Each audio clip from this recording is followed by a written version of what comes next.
Neste domingo, Dia do Exército, houve manifestações em frente a quartéis e nas ruas de São Paulo, do Recife, do Rio de Janeiro e de Belo Horizonte. Um grupo se reuniu perto do Batalhão do Exército em Belo Horizonte.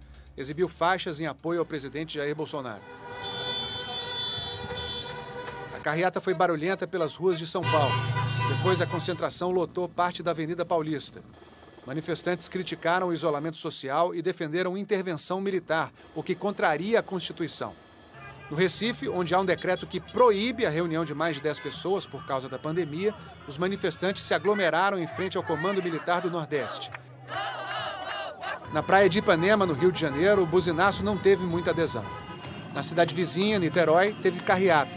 Mas também houve um panelaço vindo dos prédios da região contra o presidente Bolsonaro.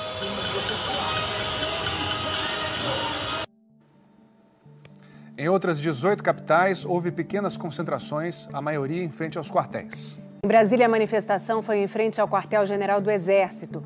Os manifestantes empunhavam faixas e cartazes contra a democracia.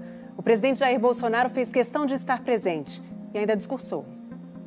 O comboio do presidente Bolsonaro saiu do Palácio da Alvorada às 11h30 da manhã. O presidente seguiu para a casa do filho, o deputado Eduardo Bolsonaro. O deputado postou a foto do encontro em uma rede social.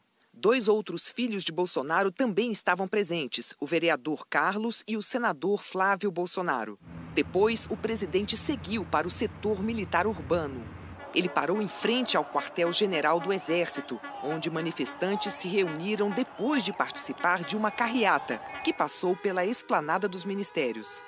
Os manifestantes levavam cartazes com mensagens contra a democracia e proibidas pela Constituição. Eram contra o Supremo Tribunal Federal, contra o Congresso, defendendo uma intervenção militar e pedindo a volta do AI-5, o ato institucional da ditadura militar que fechou o Congresso, caçou políticos, suspendeu direitos, instituiu a censura à imprensa e levou à tortura e morte de presos políticos. Uma das faixas da manifestação de hoje dizia, abre aspas, intervenção militar com Bolsonaro no poder, fecha aspas. Várias tinham textos parecidos, aparentando terem sido fabricadas pelo mesmo fornecedor. Assim que chegou ao QG militar, Bolsonaro começou a transmitir ao vivo a participação dele em uma rede social. Nem ele, nem os seguranças usavam máscaras de proteção. Poucos manifestantes estavam de máscaras. O presidente acenou para dezenas de manifestantes que estavam aglomerados, o que vai contra as orientações da Organização Mundial de Saúde e do próprio Ministério da Saúde. O presidente andou e continuou acenando para os apoiadores. Diante dele, os manifestantes exibiam mais faixas parecidas, pedindo intervenção militar, o que fere a Constituição. Um cordão de isolamento impediu que o público chegasse até o presidente. Bolsonaro cumprimentou um policial militar com um aperto de mão e, em seguida, subiu na caçamba de uma caminhonete branca. Já em cima da caminhonete, ele passou a mão no nariz. Foi possível escutar gritos de defensores do AI-5. Mais gritos defendendo o fechamento do Congresso e do Supremo Tribunal Federal. E uma faixa que pedia o fechamento do Supremo e do Congresso Nacional. No discurso, Bolsonaro falou em democracia, mas em nenhum momento condenou esses pedidos proibidos pela Constituição e antidemocráticos. Ao contrário, disse que acreditava nos manifestantes. Eu estou aqui porque acredito em vocês. Vocês estão aqui porque acreditam no Brasil.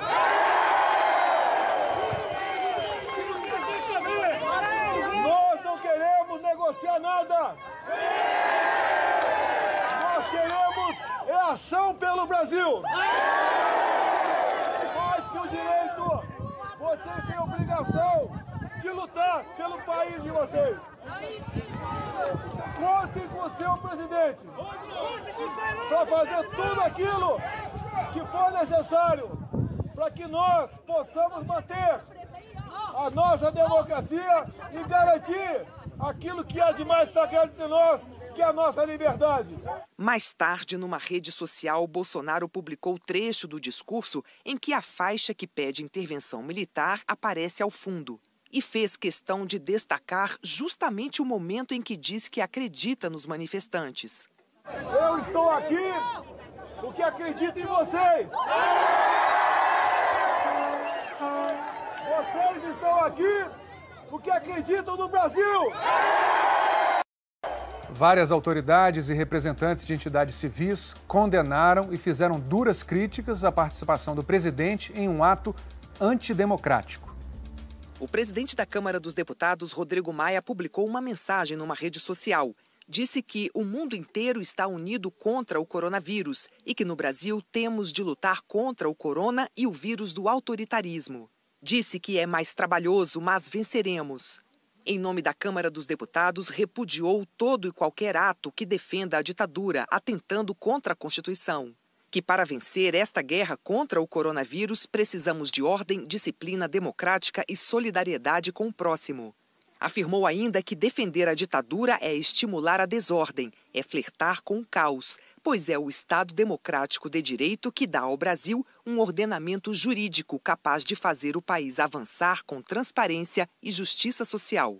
Mas lembrou que são ao todo 2.462 mortes registradas no Brasil e que pregar uma ruptura democrática diante dessas mortes é uma crueldade imperdoável com as famílias das vítimas e um desprezo com doentes e desempregados.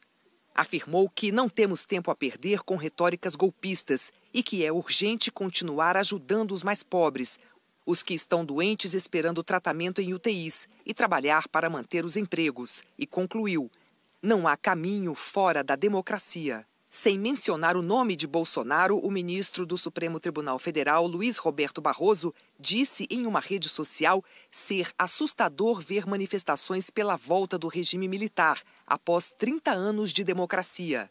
Escreveu que só pode desejar a intervenção militar quem perdeu a fé no futuro e sonha com um passado que nunca houve. Ditaduras vêm com violência contra os adversários, censura e intolerância. Pessoas de bem e que amam o Brasil não desejam isso. O ministro do STF, Gilmar Mendes, disse que a crise do coronavírus só vai ser superada com responsabilidade política, união de todos e solidariedade. Invocar o AI-5 e a volta da ditadura é rasgar o compromisso com a Constituição e com a ordem democrática. Ditadura nunca mais. O ministro Marco Aurélio do STF afirmou: tempos estranhos, não há espaço para retrocesso. Os ares são democráticos e assim continuarão. Visão totalitária merece a excomunhão maior. Saudosistas inoportunos, as instituições estão funcionando. O presidente da Ordem dos Advogados do Brasil, Felipe Santa Cruz, disse também em uma rede social que a sorte da democracia brasileira está lançada, que é hora dos democratas se unirem, superando dificuldades e divergências em nome do bem maior chamado liberdade. O ex-presidente Fernando Henrique Cardoso chamou de lamentável a adesão de Bolsonaro a manifestações antidemocráticas. É hora de união ao redor da Constituição contra toda ameaça à democracia, escreveu. O governador de São Paulo, João Dória, do PSDB, disse ser lamentável que o presidente da República apoie um ato antidemocrático, que afronta a democracia e exalta o AI-5. Repudiu também os ataques ao Congresso Nacional e ao Supremo Tribunal Federal. O governador do Rio, Wilson Witzel, do PSL, afirmou que, em vez de o presidente incitar a população contra os governadores e comandar uma grande rede de fake news para tentar assassinar nossas reputações, deveria cuidar da saúde dos brasileiros. Seguimos na missão de enfrentamento da Covid-19. O governador do Maranhão, Flávio Dino, do PCdoB, também criticou. Disse que o presidente atiça grupelhos para atacar a Constituição, as instituições e o regime democrático. O governador do Ceará, Camilo Santana, do PT, disse inaceitáveis e repugnantes atos que façam apologia à ditadura e que promovam o desrespeito às instituições democráticas, como vimos hoje pelo país. O Brasil não se curvará jamais a esse tipo de ameaça. O governador do Rio Grande do Sul, Eduardo Leite, também criticou o presidente Bolsonaro. As manifestações de hoje não fazem bem nem à saúde e nem à democracia.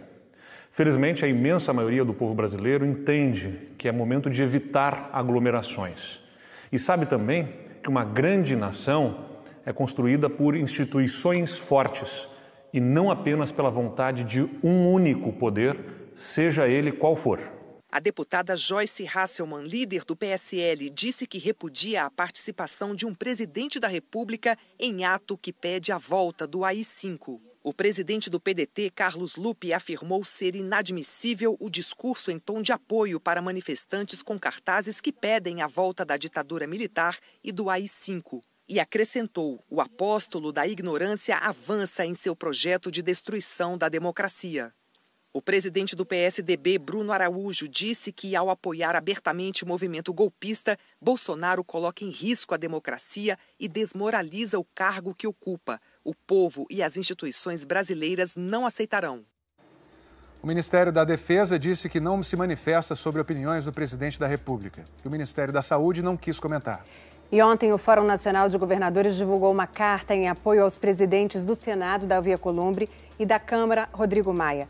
Segundo os 20 governadores que assinaram a carta, as declarações do presidente Jair Bolsonaro sobre a postura de Alcolumbre e de Maia afrontam princípios democráticos que fundamentam nossa nação.